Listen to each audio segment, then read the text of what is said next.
d'aller de l'avant dans mon message, j'aimerais aller un petit peu en arrière. Qu'est-ce qui s'est passé ces 3 dernières semaines de notre série? Alors je vous pose une question, parce que Jerry a été extraordinaire il y a 3 semaines dans son message.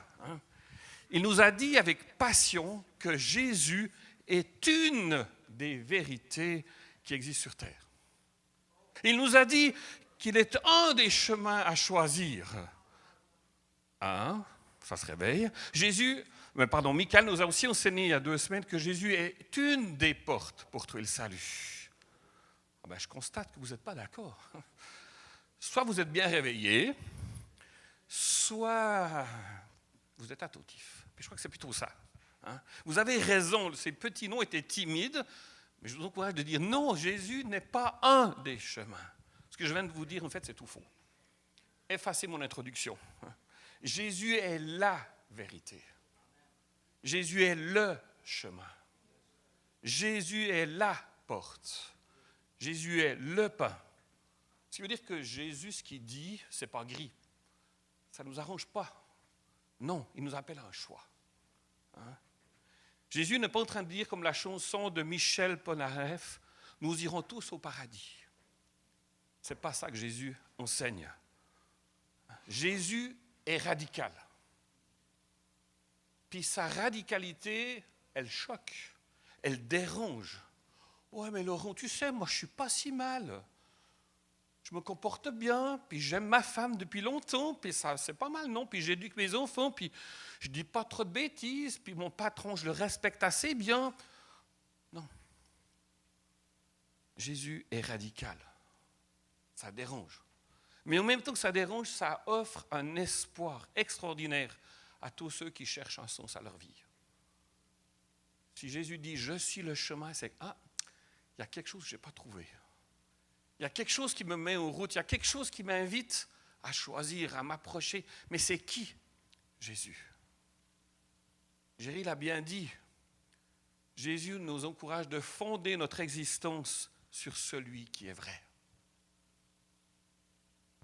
Parce que les paroles de Jésus changent les vies pour tous ceux qui ont décidé de croire en lui. Ok, je fais le pas, j'essaye, je veux croire, je veux avancer. C'était qui? Waouh, il y a quelque chose qui se passe. Placer notre confiance en Jésus, ce n'est pas seulement gagner une vie éternelle, c'est déjà énorme, mais c'est bénéficier de son pardon, de son amour tous les jours. Et ça, c'est le cadeau le plus extraordinaire que Jésus nous offre. Son pardon, sa présence, son soutien, constamment.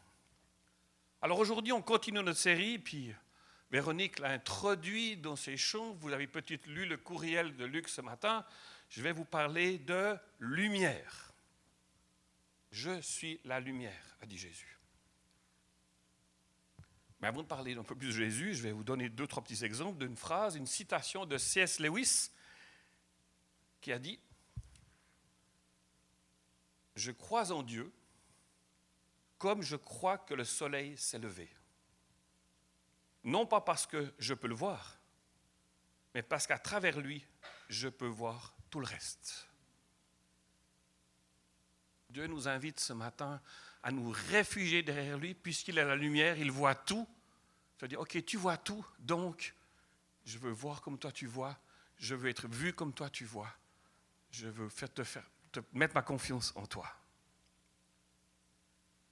Les fins des années 1600, proche des années 1700, il y a un homme qui s'appelle Galilée, un savant. Il dit, mes amis, il me semble que la lumière, elle bouge. Il me semble que la lumière, ce n'est pas juste un élément statique.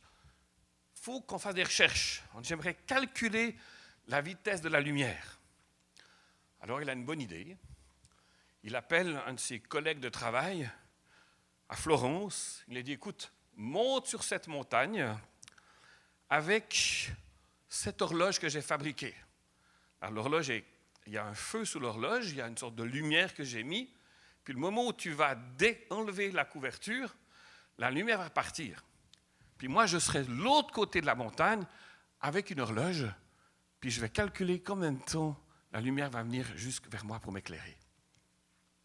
Bonne idée, mais impossible à réaliser.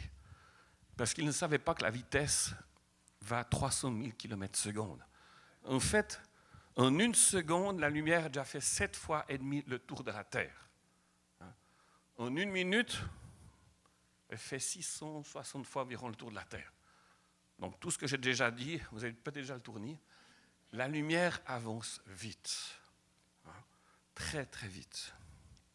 Alors c'est Jésus qui dira dans l'évangile de Jean, quand il va parler à la foule, « La lumière du monde, c'est moi. Si quelqu'un me suit, il ne marchera pas dans la nuit, mais il aura la lumière qui donne la vie. » On vient de le chanter, Yahweh. Yahweh. Ça change tout. Jésus, la lumière. La lumière, vous êtes tous d'accord avec moi, qu'elle influence nos choix quotidiens.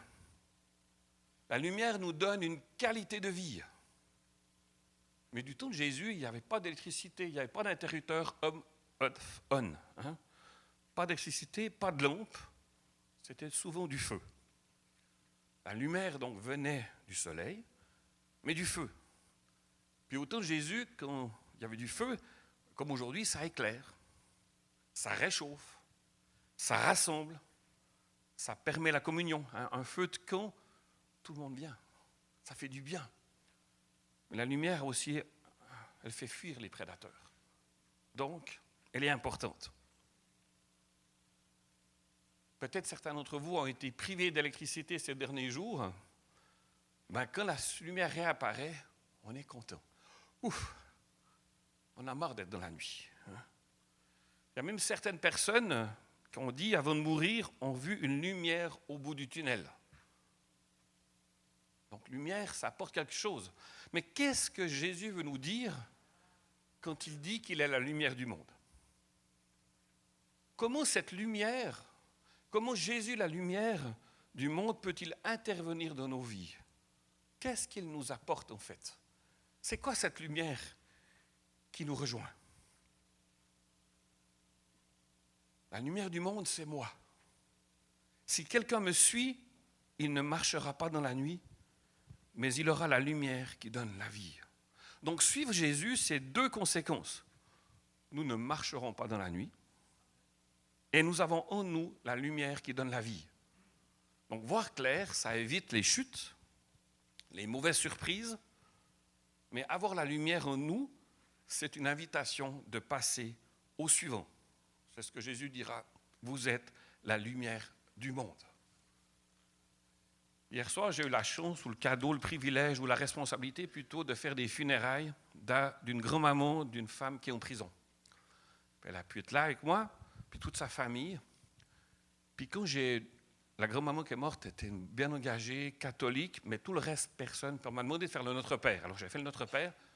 Sur les 80 personnes, je pense qu'il n'y en a que 3 qui le savaient encore. J'étais là, ouf, ok, je suis où là? Puis après, plusieurs sont venus vers moi, mais Laurent, vous êtes Laurent, oui, c'est ça. Vous connaissiez comme ça bien cette dame qui est décédée? Je dis non, pourquoi? Je ne l'ai jamais vue. Mais on dirait que vous avez vécu toute votre partie avec elle. Qu'est-ce qui se passe? Comment ça se fait que vous la connaissez? J'ai écouté un peu la famille, puis j'ai essayé de transmettre au mieux. Oh, merci. Puis ma nièce qui était en prison, là, vous l'avez connue, vous savez, fait quoi pour elle? Parce qu'elle a complètement changé. Elle n'est plus la même. Elle s'ouvre, elle rayonne. On dirait qu'il y a quelque chose qui vit en elle qu'on ne connaît pas. J'ai expliqué un peu qu'est-ce que Jésus peut faire, puis surtout la puissance d'une communauté de foi. Je suis là, ce n'est pas simplement l'aumônier. L'Église est importante, mes amis. Ça donne d'être ensemble. Ah, je vais y réfléchir. La lumière est écrite, le mot lumière est écrit 155 fois dans la Bible. 85 dans l'Ancien Testament, 70 fois dans le Nouveau Testament. Je ne vais pas vous lire tous les versets, ils sont passionnants, mais je vais m'arrêter là. Quelques-uns seulement. J'ai été surpris déjà que le 3e verset de la Bible parle de lumière. Genèse 1. Au commencement, Dieu créa le ciel et la terre. La terre n'était que chaos et vide. Il y avait des ténèbres à la surface de l'abîme et l'Esprit de Dieu planait au-dessus de l'eau. Dieu dit qu'il y ait de la lumière. Il y eut de la lumière. Dieu vit que la lumière était bonne. Il sépara la lumière des ténèbres. Dieu appela la lumière jour, les ténèbres nuit. Il eut un soir, il eut un matin. Ce fut le premier jour. Dieu, premier jour, lumière. Attends, il y a encore une autre création, le quatrième jour. Dieu dit au quatrième jour, dans Genèse 1, Dieu dit qu'il y ait des luminaires dans l'étendue du ciel pour séparer le jour de la nuit. Ils serviront de signes pour marquer les époques, les jours et les années, ainsi que des luminaires dans l'étendue du ciel pour éclairer la terre. Cela se passa ainsi. Dieu fit les grands luminaires, les deux grands luminaires, le plus grand pour présider le jour, donc le soleil, le plus petit, la lune, pour présider à la nuit. Il fit aussi des étoiles. Dieu les plaça dans l'étendue du ciel pour éclairer la terre, pour dominer sur le jour et la nuit, pour séparer la lumière des ténèbres. Dieu vit que c'était bon. Il eut un soir, il eut un matin. Ce fut le quatrième jour. Donc j'ai à nouveau réalisé, je le savais, mais c'était bon de préparer, que le premier jour, la première chose que Dieu crée le premier jour, c'est la lumière, puis cette lumière, ce n'est pas le soleil. C'est seulement le quatrième jour que Dieu crée le soleil, la lune et les étoiles. Et avant le premier jour, on vient de le lire, que la terre était que chaos, vide. Et il y avait des ténèbres. Puis Dieu crée la lumière. Waouh, c'est bon. Dieu, à ce moment-là, déjà, il nous révèle son intention. La lumière comme descend sur la terre. La lumière donne le jour. Ça éclaire. La lumière sépare. Elle fait reculer. La lumière gagne. La lumière rassure. La lumière reste. La nuit ne peut pas rivaliser avec la lumière. La nuit est perdante. Elle est toujours perdante. Donc Dieu voit le chaos, voit le vide, crée la lumière. Non, ça ne peut pas rester comme ça. Je veux venir sur terre. Je veux déjà manifester ma différence. Je ne suis pas yin et yang et l'équilibre. La lumière est plus forte. La lumière vient pour enlever le chaos, pour remplir, pour rassurer. Donc la lumière que Dieu crée le premier jour est bien plus grande que le soleil. Donc si elle est bien plus grande que le soleil, c'est qui? C'est Dieu. Dieu lui-même se présente lumière. Mais ce qui est intéressant, dans le dernier chapitre de la Bible, dans Apocalypse, au chapitre 22, on parle aussi de lumière. Voilà ce que Dieu dit à tous ceux qui passeront l'éternité avec lui, à tous ceux, tout à la fin, qu'est-ce qui va se passer? Il n'y aura plus de nuit. Ils n'auront plus, c'est les témoins. Les témoins n'auront plus besoin ni de la lumière d'une lampe, ni de celle du soleil, parce que Dieu, le Seigneur, les éclairera. Ça, c'est ce qui nous attend. Waouh! On sera à une place où il n'y a plus besoin de soleil. On sera à une place où Dieu va éclairer. Sain et sauf, en sécurité. On sera dans cette présence-là, rassurant. Premier jour de la création, Dieu lumière manifeste sa vie. Comme je l'ai dit, le chaos n'a pas sa place dans le cœur de Dieu. Puis dans l'éternité, il n'y aura plus de nuit, il n'y aura même plus de soleil, parce que Dieu lui-même va éclairer. Waouh! On le sait tous qu'on a besoin de lumière. Ça fait du bien d'être exposé au soleil. Ça fait du bien à notre morale. On est heureux de pouvoir se prélasser de temps en temps. Il n'y a qu'à voir les avions en janvier et février qui partent de Montréal. C'est incroyable quand ils vont à Cuba, République dominicaine, on va chercher le soleil. On a besoin, les Québécois, de soleil. Hein? Puis c'est vrai que la lumière, elle contribue, elle régule notre horloge biologique. Elle favorise la synthèse de la vitamine D. Même que le soleil améliore certaines maladies de la peau. Pas trop exposées, hein, mais quand on a un temps en temps au soleil, ça fait du bien. Ça réduit la pression artérielle, ça nous booste. C'est plus facile de se lever le matin et il fait beau que s'il pleut. Puis même certaines personnes ont recours à la luminothérapie. Ça veut dire qu'on va s'exposer à une lumière artificielle qui reproduit la lumière du soleil. Et ça aide contre la dépression, ça aide contre les troubles du sommeil. Donc, en résumé, on a besoin de lumière. C'est vraiment nécessaire pour notre vie. Mais dans tous les siècles, l'homme, il a cherché des lumières. Il a cherché un sens. Il a cherché des héros à qui s'identifier. C'est quoi le secret de cette personne que je puisse prendre comme modèle, que je puisse m'inspirer? Puis une personne qui inspire beaucoup les Québécois ou qui a inspiré les Québécois, je vous parle de Carl Tremblay. Qui c'est Carl Tremblay? Est-ce que ça vous dit quelque chose? Le cow-boy fringant. Hein? Qu'est-ce qui monte en vous quand je vous dis Carl Tremblay? Un chanteur québécois de l'Assomption. Un chanteur qui est venu passer ses 40 ans ici, en parenthèse. Un chanteur qui a un amour avec le Québec, un bon vivant. Un chanteur qui a mis par écrit le ressentiment des Québécois, les croyances des Québécois. Mais je dirais que c'est aussi un homme à l'écoute, un homme qui était sincère, qui était brillant. Pour moi, une mort bien trop jeune. Les funérailles nationales. En écoutant ces chansons, que j'aime beaucoup, les Cow-Boys fringants, ça m'a fait découvrir le cœur, la passion du Québécois. Qu'est-ce qu'il ressent? C'est un reflet de la société québécoise. Puis peut-être, vous l'avez entendu comme moi, début mai, 5 mois après son décès, les Cow-Boys fringants sortent un dernier CD. On entend Carl chanter. Puis je vous lis un extrait de sa chanson « La fin du show ». Il sait que son cancer, à ce moment-là, est incurable. Il sait qu'il va mourir. Il est là. C'est une de ses dernières paroles, ses derniers chants. Alors, qu'est-ce qu'il espère? Qu'est-ce qu'il y a après la fin du show? C'est-tu cool ou c'est-tu le silence radio? Qu'est-ce qu'il y a après la fin du show? Il continue. Adieu, frères de larmes et de sang. Ou devrais-je dire, vous dire à néant? Parce qu'au moment de la fin du show, il n'y a rien d'autre de l'autre côté du rideau. Pas de voyage organisé dans un tunnel illuminé, pas d'enfer ni de paradis. Tout ça, c'est des estis de conneries, excusez-moi. C'est ce qui arrive à la fin du show. C'est ce qui arrive à la fin du show.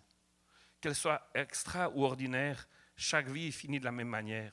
C'est la seule justice sur la terre, tous égaux dans le cimetière, qu'elle soit extra ou ordinaire. Ah! Ça m'a fait mal. Et Carl, t'as pas compris. Carl, qui s'est tenu à côté de toi? Il avait tellement de succès, peut-être que son succès faisait du bien, mais oui, les Québécois disent, on vit le moment présent, puis demain, on ne sait pas. Quand Jésus dit qu'il est la lumière du monde, lui, il ne voit pas la fin du show. Il ne voit pas la fin de nos vies avec un rideau. Michael l'a partagé tout à l'heure. Parce que c'est vrai que depuis que le péché est entré dans le monde, notre société est devenue plus ou moins sombre, je dirais. Le mal semble régner. Les ténèbres semblent envahir le monde. Puis Michael l'a bien partagé il y a 2 semaines. La porte du Jardin d'Éden. Le lieu de bien-être, le lieu de la sécurité, le lieu des relations saines, le lieu du bonheur, le lieu d'être ensemble devant Dieu, a été fermé suite à la désobéissance d'Adam. Dieu a dit à Adam et Ève, partez. Et il a fermé la porte. Fermé, mais pas définitivement. Michael nous a partagé comme nombre de fois dans la Bible que Dieu est venu ouvrir cette porte pour montrer qu'il y a une autre possibilité de vivre. Jusqu'à ce que Jésus arrive en disant « Je suis la porte ». Je ne veux pas répéter son message, mais je crois de l'écouter. Et aujourd'hui, c'est Jésus dit « Je suis la lumière du monde ». Donc la lumière en Jésus est venue. Cette lumière, c'est une personne, c'est Jésus, et il nous apporte le pardon. Il est cette porte qui ouvre une nouvelle relation avec Dieu. C'est possible. Comme je l'ai dit, la lumière apporte de la joie. La lumière apporte la vie. Elle nous montre où nous devons aller. Elle permet de marcher correctement. Mais la lumière aussi expose nos œuvres. Quand on dit qu'on va faire lumière sur cette affaire, c'est qu'on cherche la vérité. Puis, faire la lumière, ce n'est pas toujours ce qu'on aime entendre. Hein? Vous le savez, j'étais un petit garçon un jour, petit garçon qui détestait une chose, c'est le dimanche après-midi, parce que c'était l'heure de la sieste. Ah, la sieste, je n'aimais pas ça. J'ai dit, mais j'ai congé, je vais aller jouer, je vais faire une sieste. Mes deux petits frères s'endormaient très rapidement, mes parents aussi. Alors moi, j'étais heureux. J'étais réveillé. Et qu'est-ce que j'allais faire? J'entrais discrètement dans la cuisine. Je savais porter le tabouret sans me faire entendre. Je montais sur l'armoire et j'allais manger les biscuits de maman. Oups. Mais quand maman découvrait que j'étais son voleur, ben le biscuit n'était plus tellement bon. Il était là. Oui, je préférais rester dans les ténèbres. Je dis, non, maman, c'est pas moi. Non, non, je ne sais pas qui c'est qui a pris. Non, non. Je n'avais pas du tout envie d'être exposé. Ça y est, j'allais faire une punition. Je cherchais à me justifier, mais tu sais que je n'aime pas les siestes. Je m'embête. Il faut bien que je fasse quelque chose. Mais savez-vous ce qui m'a aidé à changer cette mauvaise habitude? Ce n'était pas la correction de mes parents. Parce que je savais qu'en quelque sorte, ils avaient raison, même si ça me dérangeait. C'est leur amour qui m'a encouragé à faire ce qui est vrai. D'un coup, j'ai réalisé que je n'avais pas besoin d'avoir peur de la lumière. Parce que leur lumière sur mon comportement a guéri mes peurs. Je ne sais pas si c'était des peurs de manquer à ce moment-là, mais il y avait quelque chose en moi qui n'était pas sain. Leur lumière, leur amour m'a guéri. Leur amour m'a rassuré. Oui, la sieste, aujourd'hui je trouve que c'est une bonne idée, mais quand j'étais petit, non. Mais leur amour, leur lumière sur mon comportement, ok Laurent, ce n'est pas la fin, change. Alors quand Jésus se présente comme la lumière du monde, il veut faire la lumière dans nos vies. Mais attention, Jésus, il ouvre seulement les portes de notre cœur que nous lui permettons. Il sait tout, il voit tout, il peut tout. Mais on est des fois comme moi, petit garçon, non, non, c'est pas moi, ou ça c'est à moi. Hein? Viens pas. Parce que sa lumière, la lumière de Jésus, en fait, elle révèle notre honte. Elle révèle notre culpabilité, nos échecs, nos doutes, nos peurs, même nos dépendances, notre péché. Alors on peut choisir, encore une fois, Dieu nous donne cette liberté-là de choisir, c'est un cadeau, mais c'est aussi une responsabilité. On peut choisir de mettre un cadenas sur les tiroirs de nos vies où c'est douloureux, parce que ouvrir à la lumière, qu'est-ce qui va m'arriver? Mais on peut dire, ben non Seigneur, j'en peux plus. Toi qui sais tout, qui vois tout, viens. J'ouvre, je t'invite. Viens mettre ta lumière de guérison sur ce qui est tordu de nos vies. Viens. Parce qu'accueillir la lumière de Jésus, c'est trouver notre liberté. C'est trouver notre identité, notre guérison. Dieu se manifestera comme on l'a chanté. Jésus est l'espoir, plus que ça, il est la réalisation du changement possible dans nos vies. Alors dans le passage dans Jean 8 qu'on a lu, Jésus est à Jérusalem. C'est la fête des tabernacles. Et dans cette fête, on se rappelle de plein de bonnes choses que Dieu a fait pour son peuple il y a fort longtemps. Entre autres, on se rappelle que Dieu a donné tous les jours la manne, le pain nécessaire pour se nourrir dans le désert. Mais il y a peu de temps avant, Jésus a dit « Je suis le pain de vie ». Donc certains dans la foule savent qui est Jésus. Ils entendent l'histoire à nouveau que Dieu a donné la manne, mais qu'il fallait en manger tous les jours. Et là, il y a quelqu'un qui dit « Je suis le pain de vie ». Ça réfléchit fort dans la foule. Mais dans cette fête des tabernacles aussi, toutes les rues étaient illuminées de lampes. On se rappelle que Dieu avait donné la lumière à son peuple pendant la traversée du désert. Dans le désert, vous imaginez, vous avez été toute votre vie en esclave en Égypte, puis là, tout d'un coup, vous vous retrouvez dans le désert perdu. Vous ne savez pas où vous devez aller, mais Dieu a dit, OK, je vais vous rassurer. Je vais vous donner une colonne de nuée le jour et une colonne de feu la nuit. On peut lire cette histoire dans Exode 13 et 14. Je ne vais pas la lire ce matin. Mais pourquoi est-ce que Dieu a donné cette colonne de nuée, cette colonne de feu? 3 raisons. Pour guider son peuple. De la sortie de l'Égypte jusqu'à l'entrée de Canaan, la colonne de nuée les a guidés. Deuxième raison, pour protéger son peuple. La colonne de feu, cette lumière, elle a mis une séparation entre Israël et l'armée égyptienne. Cette lumière a protégé Israël, mais elle a préparé la ruine des ennemis de Dieu. Puis la troisième raison, c'est que cette lumière manifestait la présence de Dieu avec son peuple. Chaque fois qu'un événement spécial arrivait, que Dieu voulait communiquer avec son peuple, la colonne bougeait, descendait, se rapprochait. Dieu était là, en action. Donc la lumière de Dieu est toujours cette même raison pour nous.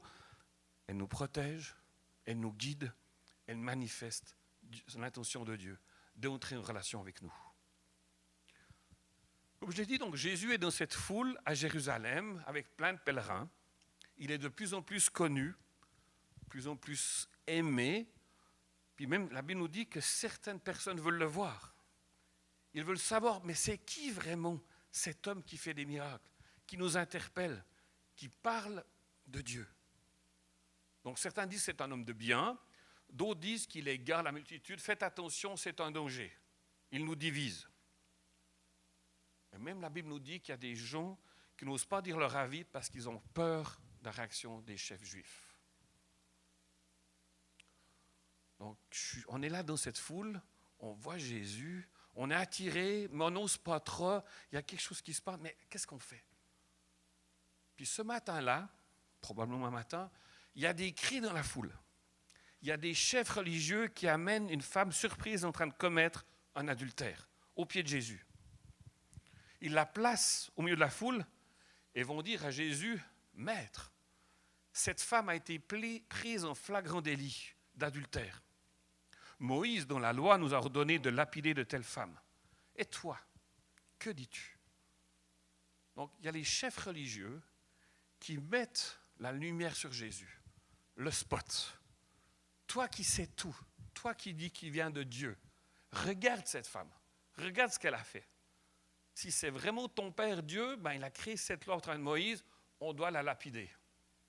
Alors, toi qui te prétends, qu'est-ce que tu vas nous dire? Jésus, je pense qu'il est sous pression. Ouf! Quand on est accusé comme ça, quand on est acculé comme ça, qu'est-ce qu'on répond? Peut-être, je ne sais pas, je vous le dis, est-ce que la lumière pour la première fois va reculer? Oh non, pas cette question-là. Est-ce que la lumière va-t-elle faiblir? Non. J'aime l'attitude de Jésus. Jésus se baisse et se met à écrire avec le doigt sur le sol. Ce qu'il a écrit, en fait, personne ne le sait. Mais il va se relever. Et il va dire une parole qui est connue dans le monde entier, que celui d'entre vous qui est sans péché jette la première pierre contre elle. Jésus, lui, la lumière, met à son tour la lumière sur les gens qui l'accusent. Et cette lumière de Jésus ne condamne pas ces hommes. Il les amène à réfléchir sur leur motivation. Et aucun accusateur ne garde sa pierre, sa roche dans sa main. Chacun se retire. Je suis pécheur. Ouais, ça ne va pas. Moi aussi, je mériterais d'être à la place de cette femme. Donc Jésus, le texte nous dit, se retrouve seul avec cette femme. Et il lui pose une question. Où sont ceux qui t'accusent? Personne ne t'a donc condamné? Elle répond, personne, mon Seigneur. Et Jésus lui dit, moi non plus, je ne te condamne pas. Va et désormais ne pêche plus. Je ne sais pas la réaction de la femme à ce moment-là, mais moi je pense que j'aurais sauté de joie. Si j'étais l'homme qui a commis l'adultère, je pense que je ne devais pas être très loin. Puis d'entendre ça, elle ne va pas mourir, moi non plus. Waouh. Mais en même temps, la dernière phrase de Jésus a dû faire peur. Va, ne pêche plus. Jésus, je fais comment? Comment est-ce que je dois faire? Tu ne me condamnes pas, mais je sens que... Je ne sais pas forcément dire comment c'est l'adultère, mais je sais que ma vie, elle n'est pas croche, elle n'est pas toute belle. Comment est-ce que je fais? Et c'est là que Jésus dira juste après, je suis la lumière du monde. Celui qui me suit ne marchera pas dans les ténèbres, mais il aura au contraire la lumière de la vie. Cette semaine, j'ai rencontré quelqu'un de la prison qui me dit, ça y est, je suis faite. Pourquoi? Ils m'ont attrapé. Ils savent ce que j'ai fait. Ils ont mis la lumière sur mon histoire de vie. Je suis là. Ça fait quelque temps qu'elle est en prison, mais là, tout d'un coup, elle a réalisé, je suis en prison. Puis je la regarde, ouais. La lumière a révélé pourquoi tu es là. Mais tu as été en prison, tu sais que la prison a en fait, d'une part, de protéger les personnes que tu as blessées, tu te tiens loin d'eux, mais c'est aussi une occasion extraordinaire de changer. C'est aussi une extraordinaire, mais tu as été révélé, mais tu peux dire, mais non, je vais aller jusqu'au bout. Je ne veux pas juste me contenter d'être prise sur le fait, je veux travailler pourquoi ça m'est arrivé. Le veux-tu? Elle me dit, mais comment, Laurent, je peux me pardonner? Comment est-ce que je peux me pardonner moi? Est-ce que tu sais que Dieu peut te pardonner déjà? Est-ce que tu sais que la lumière de Dieu, au travers des juges, ont mis en lumière? Mais oui, mais la lumière de Dieu est plus que ça. Elle veut t'amener la liberté. Je vais réfléchir. On se voit la semaine prochaine, Laurent. OK. Quelques mois plus tard, dans notre histoire, les dirigeants juifs n'ont encore pas accepté ce que Jésus a fait avec cette femme adultère. Cette fois, ils disent, super, maintenant Jésus est dans le jardin de Gethsémani, on va pouvoir l'attraper. Un de ses disciples, Judas, l'a trahi, on sait où il est. Alors, ses responsables disent, OK, ils envoient des soldats, allez chercher Jésus de Nazareth et amenez-le nous. Puis j'imagine les soldats de nuit arrivent avec leurs torches. Qui est Jésus? Qui est Jésus? On doit l'attraper. Puis c'est sûr que Jésus va partir, va se tailler. Puis Jésus dit, c'est moi! Il est l'homme qu'il recherche. Jésus n'essaie pas de s'échapper. Et c'est intéressant de voir la réaction de ces soldats. Ils reculent. Ils tombent au sol. Quand la lumière de Jésus se révèle, elle provoque soit un retirement, on tombe par terre, ou soit les gens tombent la face contre terre et adorent Jésus. C'est quoi notre réaction quand la lumière de Jésus brille dans nos vies? Quand Jésus expose notre caractère, notre situation? Est-ce que je cherche à fuir? Ou est-ce que je dis, Jésus, j'en peux plus? Je viens à genoux devant toi, parce que toi qui es la lumière, tu sais tout, tu peux tout. J'ai besoin de ton amour, ton aide. Jésus nous invite ce matin à ne pas rester dans nos problèmes, à ne pas fuir quand sa vérité met en lumière sur ce qui ne va pas. Vous savez, Jésus n'a pas peur de nous. Il n'est pas choqué par notre comportement. La vérité, c'est que Jésus est mort sur la croix, il est ressuscité pour que nous soyons pardonnés et libérés. Avec Jésus, la lumière, nous sommes libérés du péché, de la culpabilité, de la honte. La lumière de Jésus nous invite à marcher la tête haute. Comme je le dis en prison, comme je vous le répète ce matin, ce n'est pas notre histoire passée qui nous définit. Ce n'est pas ce qu'on a fait qui nous définit. C'est l'amour de Jésus, sa lumière qui nous définit. La lumière de Jésus ne vient pas desserrer un peu nos chaînes, elle vient les briser. Elle vient nous rendre libres. La lumière de Jésus, c'est un cadeau, son cadeau de bienvenue, si nous l'acceptons. Il veut nous redire à chacun d'entre nous, quel plaisir, quelle joie. Je suis heureux qu'on soit en relation les deux. Tu es le bienvenu, suis-moi. Mais comment? Comment Jésus, je peux te suivre avec tous mes défauts, avec tous mes faux pas? Moi qui fais le mauvais choix pour la xème fois dans cette semaine. Jésus nous dit, suis-moi. Je vous rappelle que Jésus, lumière du monde, il a accueilli dans son équipe Matthieu. Matthieu, celui qui travaillait pour l'ennemi. Thomas, c'était l'incrédule. Pierre, la grande gueule. Marie, la femme possédée. Jésus va bien plus loin que nos préjugés.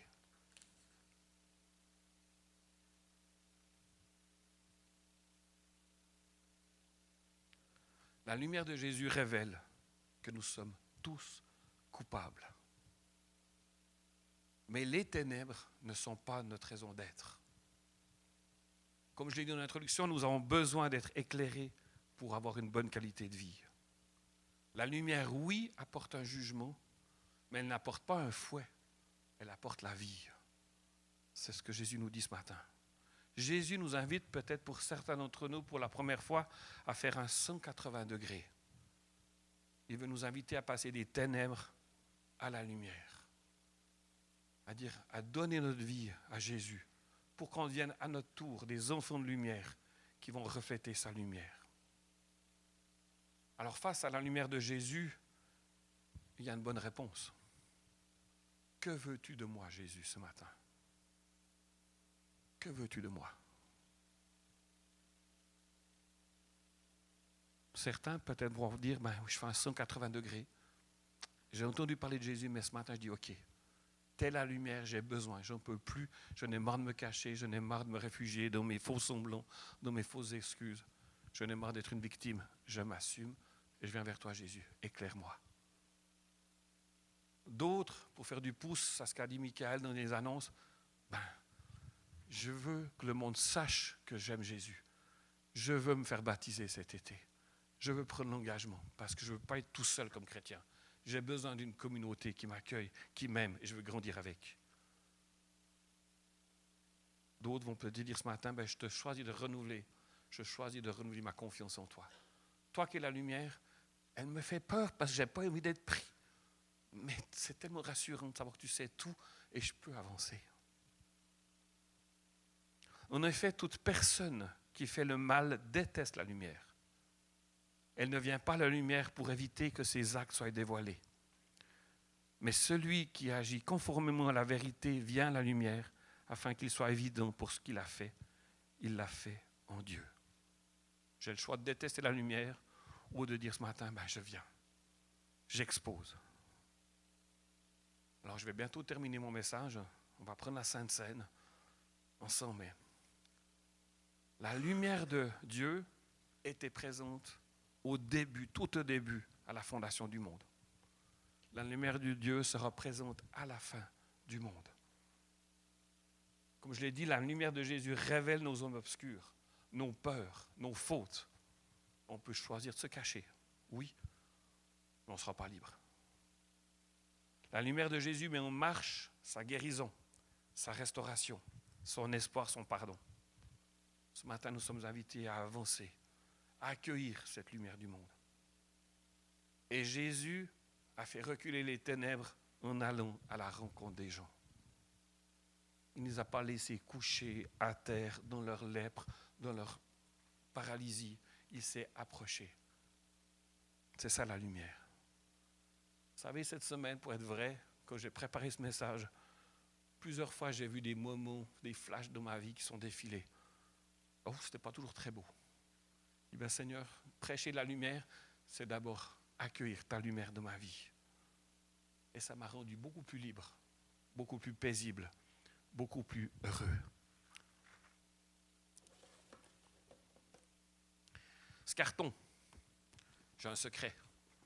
Ça doit être marqué « jeu de lumière » dessus. À l'intérieur, il fait nuit. La nuit, elle est cachée là. Mais le moment où j'ouvre,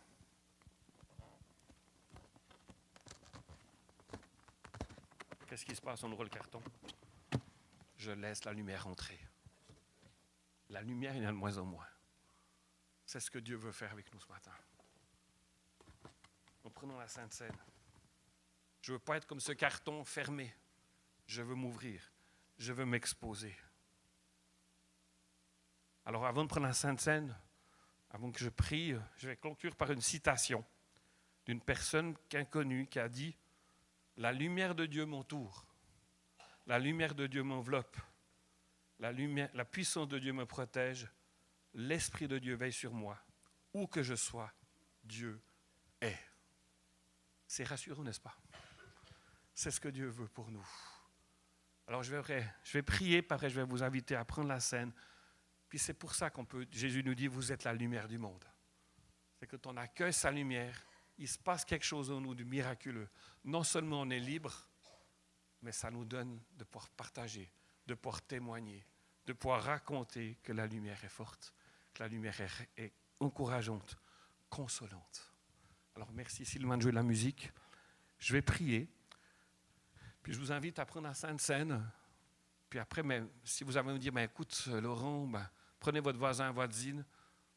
Ah, il y a quelque chose qui est ténèbre ici. Je n'ai pas envie, mais je sais que je dois m'exposer, c'est difficile. Priez les uns pour les autres. Hein? C'est comme ça que Dieu nous libère. Seigneur, merci d'être venu sur terre. Merci d'avoir osé dire, je suis la lumière du monde. Ce n'est pas juste une audace, c'est une vérité. Tu sais tout, tu vois tout, tu peux tout. Alors merci pour ta lumière qui met en lumière ce qui ne va pas en nous. Mais tu n'es pas seulement ça. Tu es venu avec une solution. Jésus, tu as donné ta vie pour nous, pour qu'on puisse recevoir ton pardon, ton aide, ton soutien. Alors ce matin, en prenant ce pain, en buvant ce vin, on veut se rappeler qui on est, mais on veut surtout se rappeler ce que tu as fait pour nous exposer à ton amour, à ton pardon. Alors que ta grâce, que ton pardon soit plus fort que ce qui est en nous, qui nous fait du mal, qui nous emprisonne. Merci pour ta lumière, merci pour ton pain, merci pour ton sang. Au nom de Jésus. Amen.